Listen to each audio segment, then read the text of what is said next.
வணக்கம். ஜானகி அம்மா அப்படின்னு நினச்சோன்னே நமக்கு ஞாபகத்துக்கு வர்றது அவங்களுடைய அழகான குரல், அருமையான ஒரு முகம், அந்த ஒரு சாந்தமான முகம், ஒரு அப்படி ஒரு அமைதியான ஒரு குணம் அப்படின்னு தான் நமக்கு தோணும். இவங்களுக்குள்ள இவ்வளவு திறமையா அப்படின்ற மாதிரிலாம் நமக்கு தோணும். அவங்களுக்கு நிறைய விருதுகள் வழங்கியிருந்தாங்க, ஏகப்பட்ட விருதுகள். பட் இருந்தாலும் அவங்களுக்கு மத்திய அரசு கொடுத்த விருதே தடால்னு எனக்கு வேணவே வேணாம் அப்படின்னு சொல்லிட்டு ரொம்ப அசால்ட்டாக சொல்லிட்டாங்க. அது ஒரு ஆச்சரியமான விஷயம், மிகப்பெரிய விருதை. ஸோ அது ஏன், என்ன காரணம், ஸோ அவங்களுக்கு என்னென்ன விருதுகள் கொடுக்கப்பட்டது, அவங்க எத்தனை தேசிய விருதுகள் வாங்கியிருக்காங்க, எவ்வளோ அவார்டு வாங்கியிருக்காங்க, இதை பற்றின விவரங்கள் பூரா இன்றைக்கி இந்த பதிவில் பார்க்கலாம். வாங்க வீடியோக்குள்ளே போகலாம். ஃபஸ்ட் டைம் நம்ம சேனலுக்கு வரவங்க மறக்காம சப்ஸ்கிரைப் பண்ணிக்கோங்க. வாங்க.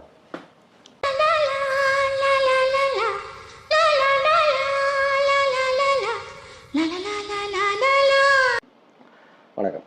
ஜானகி அம்மா 1955-57 தமிழ் பீல்டுக்குள்ளே வந்துட்டு அவங்க கொஞ்சம் கொஞ்சமாக தான் கிராப் அவங்களுக்கு ஏறிச்சு. அவங்க ஆல்ரெடி பழைய பாட்டு நிறையா பாடியிருக்கிறாங்க. ஜல் ஜல் ஜல் எனும் சலங்கையொலி அப்படின்ற பாடலாக இருக்கட்டும், மாம்பழத்து வண்டு பாசமலர் செண்டு அப்படின்னு சொல்லிட்டு குங்குமம் படத்தில் வர பாட்டு, இப்படி அவங்க அப்பப்போ ஒவ்வொரு பாடலாக அவங்க வந்துக்கிட்டே இருந்தாங்க. அப்படி வந்துக்கிட்டே இருக்கும்போது அவங்களுக்கு அவங்க எதிர்பார்த்த பெரிய கிராப் அவங்களுக்கு எதுவுமே அமையலை. லாஸ்ட்டாக அவங்க சிங்கார வெள்ளனே தேவா அப்படின்னு சொல்லிட்டு கூட அந்த பாட்டு வந்து அவங்களுக்கு நல்ல பேர் கொடுத்தது. கொஞ்சம் சலங்கையில் வர்ற பாட்டு.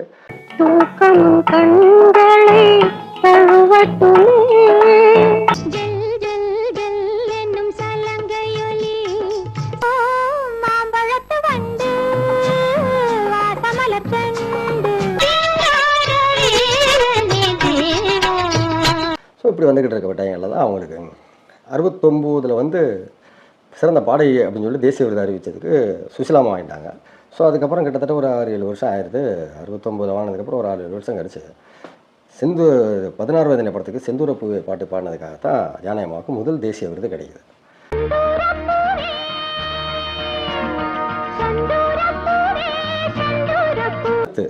ரெண்டாவது அவங்களுக்கு 1980 உப்போல் அப்படின்ற மலையாள படத்தில் 8 பொன் அம்பலத்தில் அப்படின்ற ஒரு அற்புதமான ஒரு பாட்டு, அந்த பாட்டு ஜானகி அம்மா பண்ணது அவங்களுக்கு தேசிய விருது வாங்குறாங்க.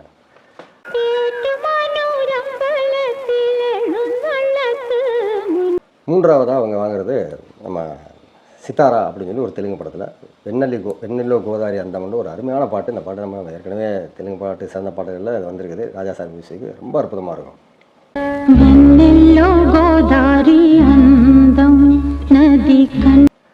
நாலாவது அவங்க வாங்கினது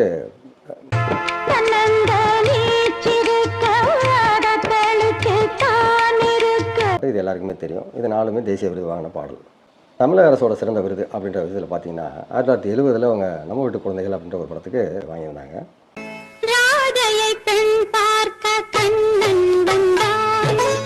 அதுக்கடுத்து செந்தூர பூவே 16 வயதில் படத்துக்கு, மூணாவதாக உதிரி பூக்கள் பாட்டுக்கு அழகிய கண்ணே அப்படின்ற பாட்டுக்கு.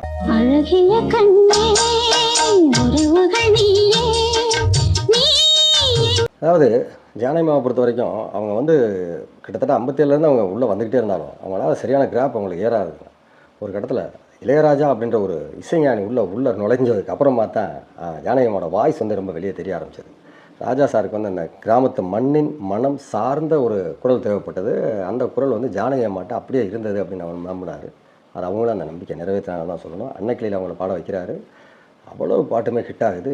ஜானகி அம்மாவுடைய புகழ் அவ்வளவு அற்புதமாக மெருகேறி வருது.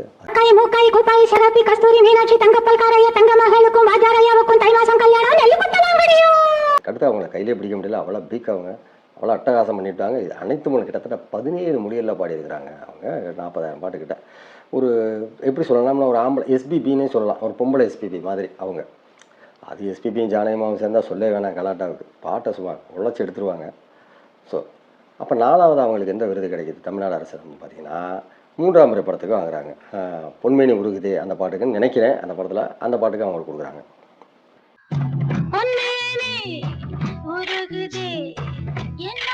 5ஆவதா காதல் ஓவியம் படத்துக்கு நாதம் என் ஜீவனே அருமையான பாட்டு, அந்த பாட்டுக்கு வாங்க.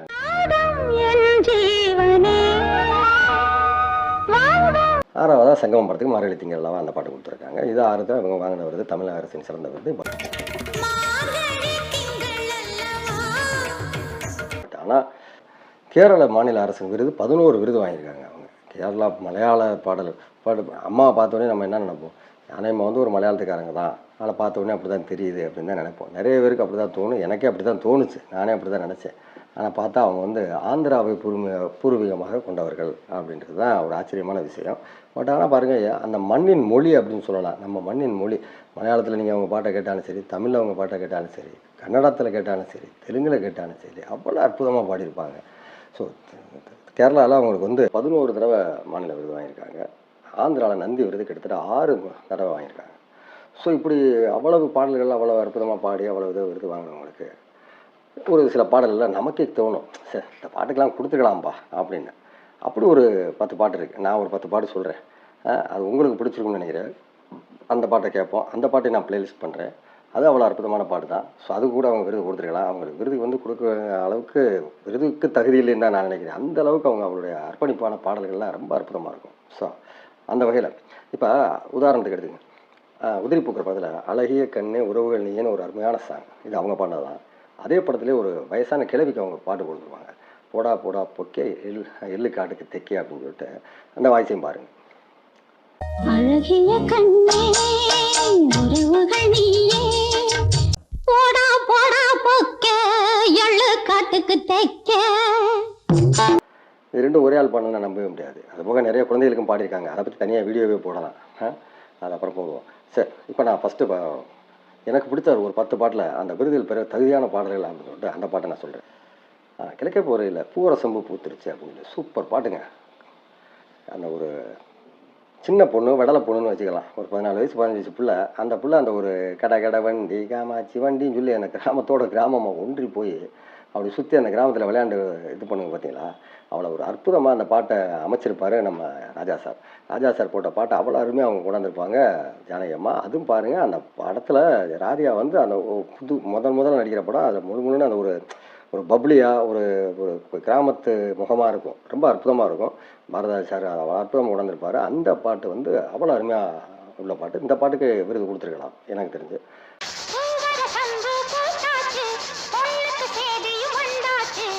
அடுத்த பாட்டு வந்து மௌனராகம் சின்ன சின்ன வண்ண கோயில். சான்ஸே இல்லைங்க.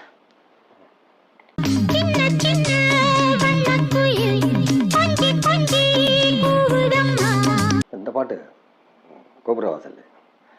தாலாட்டும் பூங்காற்று நான் அல்லவா பா. என் பானுபிரியா அம்மா ஒரு பக்கம், அந்த ஒளிப்பதிவாக இருக்கட்டும், மியூசிக்காக இருக்கட்டும், அள்ளிரும் அந்த பாட்டில். ஜானகியம்மா வாய்ஸு அப்பா, அதுக்கும் கொடுத்துருக்கலாம்.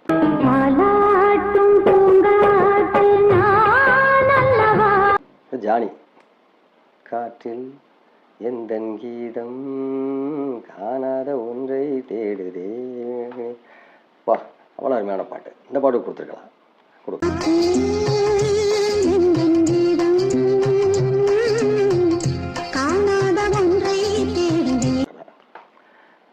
குணா கண்மணி அன்போட காதலன், அவ்வளோ அருமையான பாட்டு.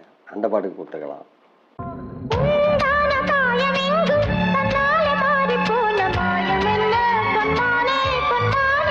நீங்கள் கேட்டவில்லை பிள்ளை நிலா இரண்டும் வெள்ளை நிலா, அவ்வளோ அற்புதமாக இருக்கும் அந்த பாட்டு. ஜானகி வாய்ஸில் அந்த பாட்டு கொடுத்துருக்கலாம்.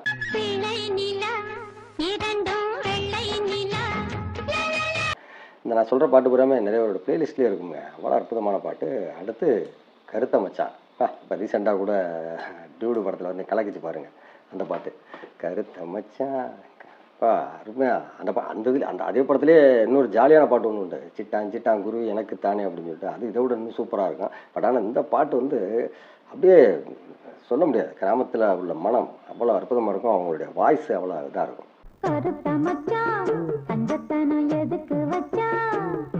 இது தியாகம் படத்தில் வசந்த காழ கோலங்கள் வானில் விழுந்த கோடுகள் களைந்திடும் கனவுகள் கண்ணி சிந்தும் நினைவுகள். இந்த பாட்டுக்கெல்லாம் நம்ம வந்து அப்படியே ஒரு அழுதுறணும், அந்த மாதிரியான உருக்கிறோம். அந்த பாட்டு அவ்வளோ அருமையாக இருக்கும். ரொம்ப நல்ல பாட்டு இந்த பாட்டு. இந்த பாட்டுக்கெல்லாம் ஏன் கொடுக்கல அப்படின்னு தெரியல. நிறையா என்ன காரணம்னு தெரியல.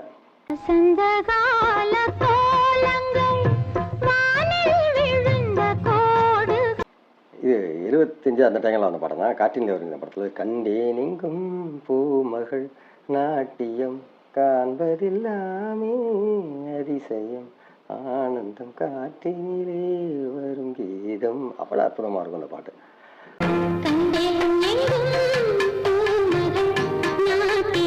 இந்த பாட்டு வந்து எப்படின்னு கேட்டிங்கன்னா அச்சானின்ற படத்தில் போட்டிருப்பாங்க.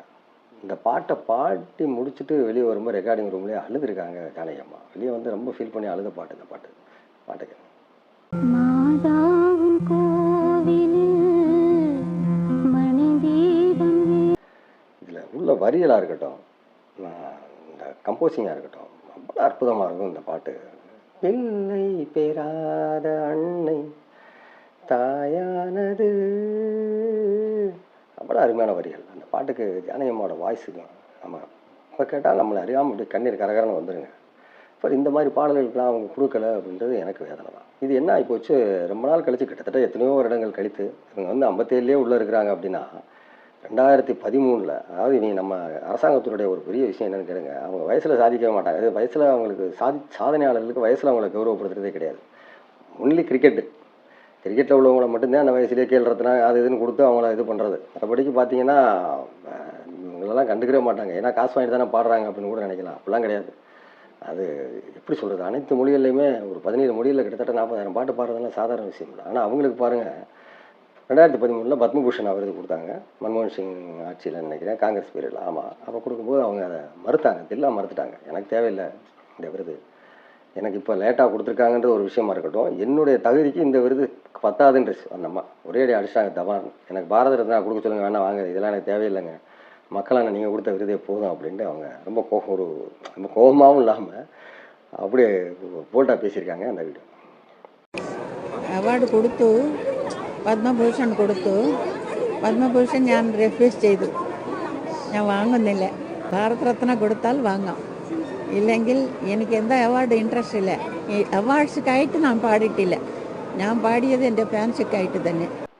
ஸோ அவங்க எவ்வளோ காயப்பட்டிருந்தா அந்த வார்த்தையை சொல்லியிருப்பாங்க பாருங்களேன். இது நம்ம இதில் தொடர்ச்சியாக நடக்கிறது தான். நம்ம அரசாங்கத்தை பொறுத்த வரைக்கும் இதுக்கு ஏன்னா உள்குத்து அரசியல் அது இதெல்லாம் நம்ம சொல்ல முடியாது. ஏன்னா நடிகர் திலகமாக இருக்கட்டும், நாகேஷாக இருக்கட்டும், எம்எஸ்வியாக இருக்கட்டும், இப்படி பல கலைஞர்களை வந்து நம்ம வந்து ஒரு தேசிய அங்கீகாரம் கொடுக்காமலே வச்சுருந்தவங்க மத்திய அரசாங்கம். ஆமாம், இப்போ நம்ம ராஜா சாருக்கு கூட இந்த அரசாங்கம் கொடுத்துருக்காங்கன்னு வைங்களேன். நம்ம வந்து அரசியலுக்குள்ளே போக வேணாம், பட் இருந்தாலும் இவங்க ஒரு எம்பி பதவி கொடுத்து அவங்களுக்கு ஒரு விருது கொடுத்து அவரை ஒரு கௌரவப்படுத்தியிருக்காங்க. இப்படி வாழும்போது அவங்களுக்கு ஒரு கௌரவத்தை கொடுத்துடணும். அதை விட்டுட்டு அவங்க லேட்டாக அவங்களாம் ரொம்ப சுவாதிநேசன் அவர்களுக்குலாம் அது தேவர்மனுக்கு தேசிய விருது, துணை விருது கொடுத்தாங்க. இந்த மாதிரி கொடுமை எங்கேயும் போய் சொல்ல முடியாது. எப்போ கொடுக்குறது, என்னத்தை சொல்கிறது. ஸோ அந்த மாதிரியான ஒரு தாமதத்தை ஜானகியமாக அழகாக கண்டித்து தைரியமாக பேசினாங்க அப்படின்றது ஒரு பெரிய விஷயம். ஸோ இந்த விஷயத்தை நான் உங்கள்கிட்ட பகிர்ந்துக்கிட்டு ரொம்ப சந்தோஷப்படுறேன். ஃபஸ்ட் டைம் நம்ம சேனலுக்கு வந்து சப்ஸ்கிரைப் பண்ணிங்க. இந்த வீடியோ பிடிச்சிருந்துச்சு அப்படின்னா ஒரு கமெண்ட் பண்ணுங்கள், ஷேர் பண்ணுங்கள், லைக் பண்ணுங்கள். அடுத்த பதிவில் சந்திக்கிறேன். வணக்கம்.